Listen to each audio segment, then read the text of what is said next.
मैं आप सभी के लिए रेडिट की 10 horror stories one by one करके लेकर आऊँगा। ऐसी रेडिट की भयानक कहानियाँ जो कि एकदम रियल होंगी और काफ़ी ज़्यादा हॉरिफाइंग भी होंगी। तो इन स्टोरीज़ पर आप सभी लोग अपने ओपिनियन बाय कमेंट ज़रूर करके जाइएगा। तो हम अपनी पहली कहानी पर आते हैं। जो ये पहली कहानी हमारी होने वाली है, ये कहानी है बेताल के ऊपर। बेताल एक ऐसी एंटिटी है जिसके बारे में आप में से काफ़ी सारे लोगों ने सुना होगा, बट इसकी जो रियल कहानियाँ हैं, ये बहुत ही ज़्यादा कम हैं। तो हमारी जो आज की स्टोरी है, इस कहानी में बेताल है एक, जिसका एक इलाका है जहाँ पर वो कई सदियों से रहता है। तो वहाँ पर 2 लड़कों ने जाने की ज़रूरत करी और उसके बाद वहाँ से सिर्फ़ एक ही लड़का वापस आता है। आखिर दूसरे लड़के के साथ हुआ क्या? और जो ये बेताल है, आखिर उस इलाके में आया कैसे? तो आज की स्टोरी में मैं आप सभी लोगों को यही बताने वाला हूँ।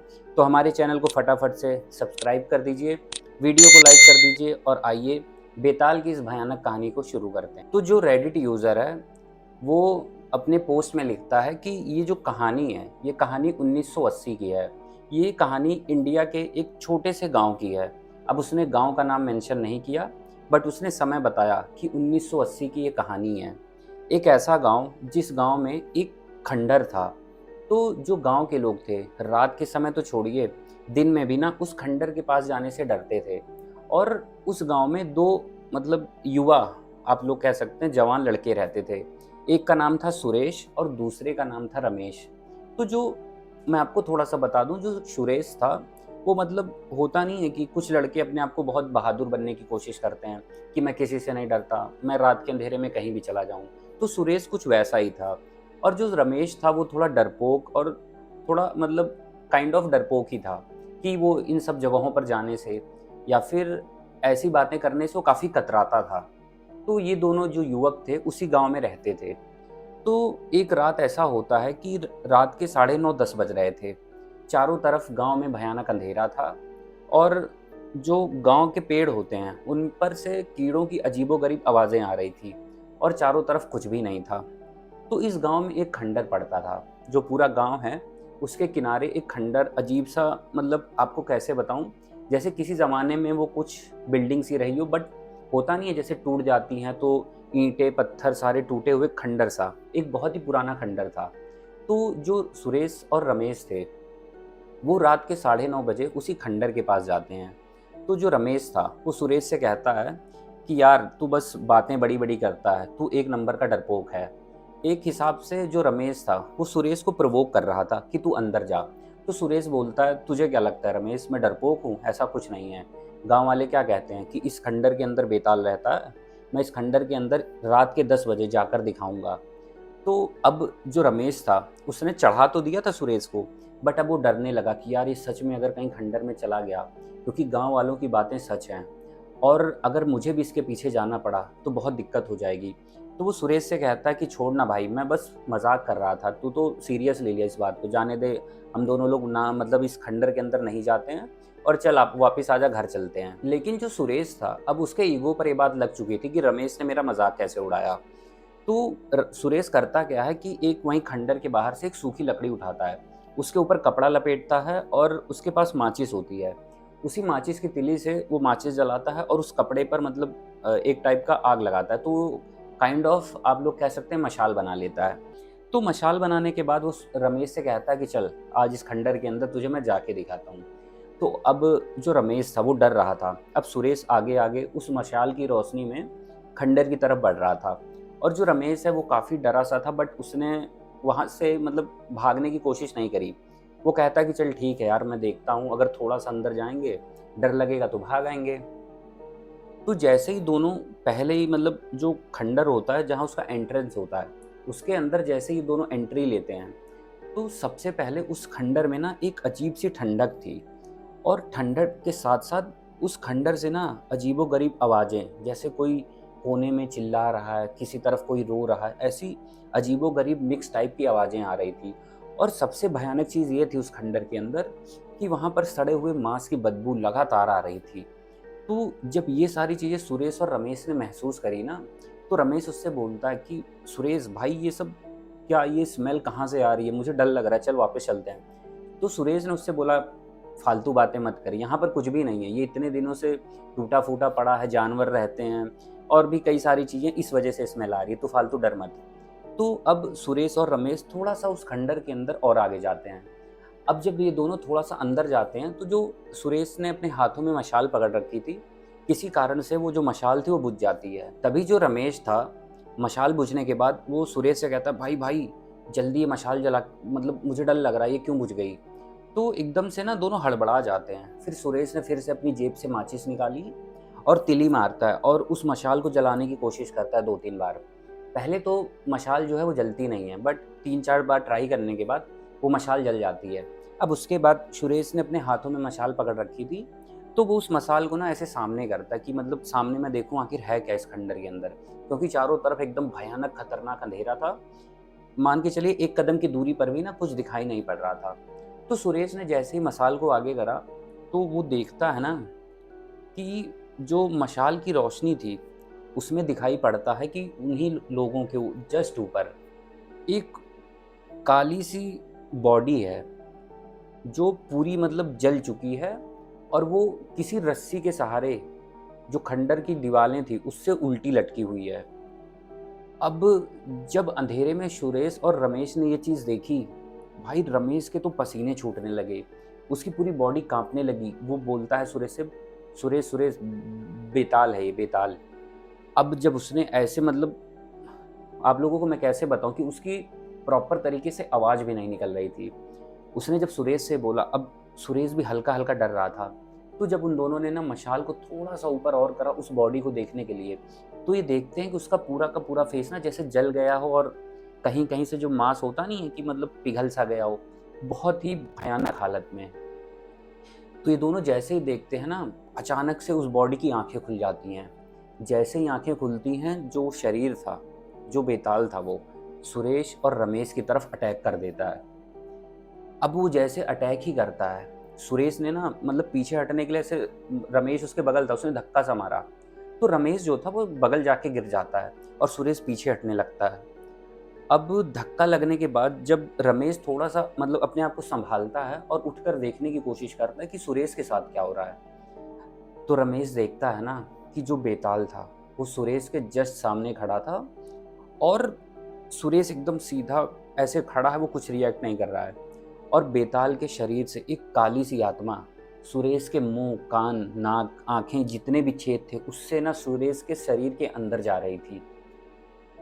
एक तरीके से जो रमेश था वो समझ गया कि ये जो बेताल है ये सुरेश के शरीर पर कब्जा कर रहा है, और देखते ही देखते जो बेताल की आत्मा थी उसने सुरेश के शरीर को पूरी तरीके से अपना बना लिया। अब ये देखने के बाद मैं आप लोगों को कैसे बताऊं, रमेश के होश उड़ गए। उसका जो पूरा शरीर था ना वो कांपने लगा।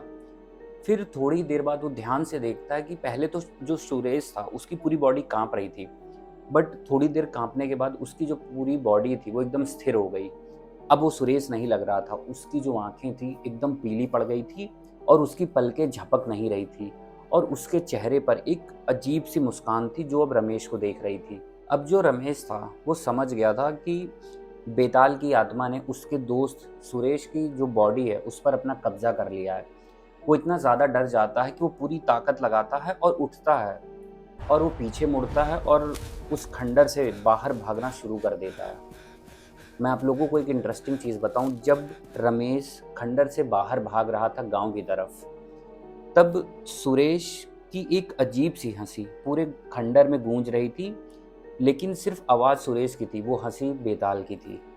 और देखते ही देखते रमेश भागता रहा और जो सुरेश की हंसी की आवाज़ थी वो कम होती गई और रमेश भागते हुए रात के अंधेरे में, लगभग 1 बज रहे थे, गांव पहुंचता है। और गांव पहुंचने के बाद जो मुखिया का घर था, मतलब जो गांव का पहला घर था, उसके दरवाजे के बाहर गिरता है और बेहोश हो जाता है डर के मारे। अब जो रमेश था उस गांव के घर के बाहर पूरी रात बेहोश पड़ा था। अब पूरी रात बीत जाती है। पूरी रात बीतने के बाद अगली सुबह होती है। तो जब अगली सुबह होती है ना, तो अब गांव के जो लोग होते हैं सुबह 4-5-6 बजे जब मतलब हल्की हल्की रोशनी दिखने लगती तो वो लोग उठ जाते हैं। तो ऐसे ही गांव के एक आदमी ने, जो रमेश था, उसे बेहोश पाया। तो वो और लोगों को गांव के बुलाता है और उसके बाद ना उसे पानी वगैरह छींटे मारते हैं, उठाने की कोशिश करते हैं कि आखिर रमेश यहाँ आया कैसे? भाई ये होश में आ जाए, आखिर इसके साथ हुआ क्या? क्योंकि उसके कपड़े फटे थे, खंडर में भागते हुए, गिरते हुए उसकी पूरी बॉडी पे चोट के निशान थे, काफ़ी सारी चीज़ें थी। तो थोड़ी देर बाद उसे होश आता है। जब उसे होश आया ना, तो जो घर के पास वो गिरा था, उस घर से कम 70 साल की उम्र का एक बुज़ुर्ग आदमी निकलता है। वो बुज़ुर्ग आदमी जो था, वो उस गाँव का मुखिया था। तो उसने जब रमेश की हालत देखी, वो रमेश के पास गया और पूछता है कि तुम कहाँ थे और ये मतलब तुम्हें हुआ क्या है? तो जो रमेश था वो बताता है कि ऐसे मतलब उँगली दिखाता है खंडर की तरफ, कहता है सुरेश, सुरेश। उसे बेताल ने मतलब वो प्रॉपर बोल नहीं पा रहा था। वो ये कह रहा था कि सुरेश को जो बेताल है उसने अपने कब्ज़े में कर लिया। तो गाँव वाले कहते हैं कि यार बकवास बातें कर रहा है, ये फालतू है, ऐसा-वैसा। बट जो मुखिया था, जब उसकी हालत देखता है, उसके कपड़े देखता है और उसकी आँखें एकदम लाल थी, डर के मारे, तो वो समझ जाता है कि ये झूठ नहीं बोल रहा है। उसके बाद जब उसने पूरी कहानी रमेश से सुनी कि आखिर सुरेश के साथ हुआ क्या, तो अब वो गाँव वाले जो लोग थे, वो एक राज़ छुपा रहे थे उस खंडर के बारे में। तो जो मुखिया था, वो रमेश से कहता है कि मुझे पता है बेताल उसे ले गया। अब मैं तुम्हें बताता हूँ कि आखिर ये बेताल आया कहाँ से? क्योंकि रमेश अब उनसे पूछने लगा था कि आखिर मेरे दोस्त को हुआ क्या? हमें तो लगा ये मज़ाक है, वहाँ कोई नहीं रहता। तो अब जो मुखिया ने जो बातें बताई ना, उसे सुनकर शायद आप लोग भी हैरान रह जाएँगे। तो प्लीज़ वीडियो को यहाँ से तो बिल्कुल स्किप मत करिएगा, क्योंकि उस बेताल का राज़ अब खुलने वाला है कि आखिर वो आया कहाँ से। और अभी तक वीडियो को लाइक नहीं करें तो लाइक फटाक से कर दीजिए और आइए अब मैं बताता हूँ। तो जो मुखिया था वो रमेश से बताता है कि आज से 20 साल पहले 1960 का टाइम रहा होगा। तो इस गाँव में एक माइनिंग कंपनी आती है। तो जब माइनिंग कंपनी थी, यहाँ पर जो अभी इस समय खंडर है, वहाँ पर पहले कुछ भी नहीं था। तो वहाँ पर माइनिंग कंपनी ने क्या करा कि खुदाई वगैरह करके कुछ माइनिंग कंपनी जैसे आप लोगों को मैं बताऊँ खदान टाइप का बनाती है कि अंदर से सोना या कुछ भी कोयला, जो भी चीज़ें हैं निकालने की एक कंपनी आई। तो जब वो कंपनी ने वहाँ पर अपना सब कुछ सेटअप लगाया, तो जो गाँव के लोग थे, उन्होंने जो कंपनी के ओनर्स हैं जो वहाँ पर काम करते थे, सुपरवाइज़र वगैरह, उन्हें मना करा कि यहाँ पर कंपनी मत लगाइए, इस ज़मीन के अंदर कुछ भी नहीं है। बट जो कंपनी के मालिक वगैरह थे, उन्होंने ना गाँव वालों की बातों को इग्नोर करा, क्योंकि सेटअप वगैरह लगाने में उनका काफ़ी अच्छा पैसा लग चुका था। तो उन्होंने ना वहाँ पर खुदाई करना स्टार्ट करा और जो माइनिंग में लोग काम करते थे, तो वो लेबर जो थे, जो मज़दूर थे वहाँ, वो अपने साथ शहर से लेकर आए थे। तो ऐसे ही उस माइनिंग में एक राजू नाम का लेबर था जो काम किया करता था। अब राजू की एज 30 से 32 साल रही होगी और एक रात की बात है, वो खदान में काम कर रहा था। तो वो खुदाई के लिए गया हुआ था, तो एक आप लोगों को मैं कैसे बताऊँ कि ज़मीन के अंदर ना एक दरार थी। तो जैसे उनके पास खुदाई के लिए सामान वगैरह होते हैं, वो खुदाई कर रहा था, तो उसने उसी दरार को खोल दिया। अब उस दरार में से कुछ ज़हरीली गैसें निकली और जो राजू था, वो उसमें फँस गया और उस ज़हरीली गैसों की वजह से जो राजू था, उसका पूरा का पूरा दम वहीं घुट गया और दम घुटने की वजह से बहुत ही भयानक तरीके से उसी खदान के अंदर राजू की जान निकल गई। तो जब ये बातें कंपनी वालों को पता चली, तो उन्होंने क्या करा कि जो राजू था उसकी बॉडी को बाहर नहीं निकाला, क्योंकि जो दरार खुली थी उसकी वजह से वो काफ़ी अंदर जाके गिरा था। तो काफ़ी रिस्क था कि कोई और अगर निकालने जाएगा उसकी बॉडी, तो उसके साथ भी कुछ ऐसा हो सकता है कि शायद वो बाहर ना आ पाए। तो इस वजह से उसको बाहर नहीं निकाला। अब होता क्या है, उन्होंने उसके शरीर को नहीं निकाला और ऊपर से ना पत्थर वगैरह से उसको मतलब उसकी बॉडी को अंदर ही दबा दिया। अब एक तो पहली चीज़ मतलब ज़हरीली गैसों के कॉन्टैक्ट में आने से जान जाना, एक बहुत ही भयानक मौत थी, ऊपर से अंतिम संस्कार ना होना। तो जो उसकी आत्मा थी राजू की, वो हमेशा के लिए वहीं रह गई। अब उसके बाद जो माइनिंग कंपनी थी, उन्होंने अपना काम कंटिन्यू करा, बट वहाँ के लोगों के साथ अजीबो-गरीब घटनाएँ होना स्टार्ट हो गई। तो जब इन्हें समझ आया कि यहाँ पर कुछ भी नहीं है, ऊपर से अजीबो-गरीब घटनाएँ होने लगी हैं, तो उन्होंने उस माइनिंग साइट को बंद कर दिया और जो पूरी कंपनी थी, वहाँ से चली गई। बट जाते-जाते उन्होंने ना उस पूरी साइट को तोड़-ताड़ दिया, सारे पत्थर वगैरह सारी चीज़ें इधर-उधर कर दी, जिससे वो एक खंडर बन गया। और उसके बाद से, उसी दिन के बाद से जो राजू की आत्मा थी, उन्हीं खंडरों में भटकने लगी। गाँव का कोई भी आदमी अगर रात के अंधेरे में वहाँ जाता है, तो उसकी आत्मा उसके शरीर पे कब्ज़ा कर लेती है और बुरी तरीके से तड़पा कर जैसे उसकी जान गई थी वैसे वो उस आदमी की भी जान ले लेती है। उसके बाद कई दशकों तक 20 साल 30 साल बीत गए, आज भी ऐसे वो चीज़ें वो घटनाएँ होती रही। बट गाँव वालों ने ये चीज़ें दबा कर रखी कि आने वाले बच्चों को ये सारी चीज़ें पता चलेंगी तो वो काफ़ी मतलब उनके अंदर डर का माहौल रहेगा। बस ये कह दिया कि उधर जाया मत करो, उधर कुछ है ऐसा-वैसा। बट उस दिन के बाद से मैंने आपको बताया राजू की आत्मा ने फिर जो भी वहाँ पर जाता रात के अंधेरे में, वो उसे मतलब छोड़ता नहीं और उसकी जान ले लेता। और जो सुरेश के साथ हुआ, वो भी राजू की आत्मा जो अब बेताल बन चुकी है उसने करा है। तो अब जो रमेश था वो पूरी तरीके से समझ गया कि उसके दोस्त के साथ आखिर जो भी हुआ वो बेताल कौन था, कहाँ से आया और उसने क्यों सुरेश को पकड़ा। वो बहुत दुखी था, वो काफ़ी रोया क्योंकि उसने अपना एक काफ़ी क्लोज़ फ्रेंड खोया था। उसके बाद से जो रमेश था वो उस खंडर की तरफ कभी मुड़कर नहीं गया और गाँव के लोग पहले उधर नहीं जाते थे, अब इस घटना के बाद और भी ज़्यादा उधर जाना रात को तो छोड़िए दिन में भी अवॉइड करने लगे। और उस दिन के बाद से आज का दिन है, आज भी उस गाँव के कोने में वो खंडर अभी भी है। और गाँव के तो छोड़िए आस-पास के भी लोग उस खंडर के पास रात तो क्या दिन में भी नहीं जाते। क्योंकि उस खंडर के अंदर आज भी बेताल किसी आदमी के आने की आस में बैठा है कि कोई आदमी आएगा और वो उसका शिकार करेगा।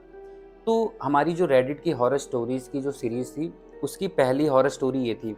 जब ये स्टोरी मैंने सुनी तो काफ़ी मुझे रियलिस्टिक लगी। मैंने सोचा आप सभी लोगों के साथ शेयर करूँ। तो इस स्टोरी को लेकर आप लोगों के क्या थॉट्स हैं? आप लोग कमेंट बॉक्स में कमेंट ज़रूर करिएगा।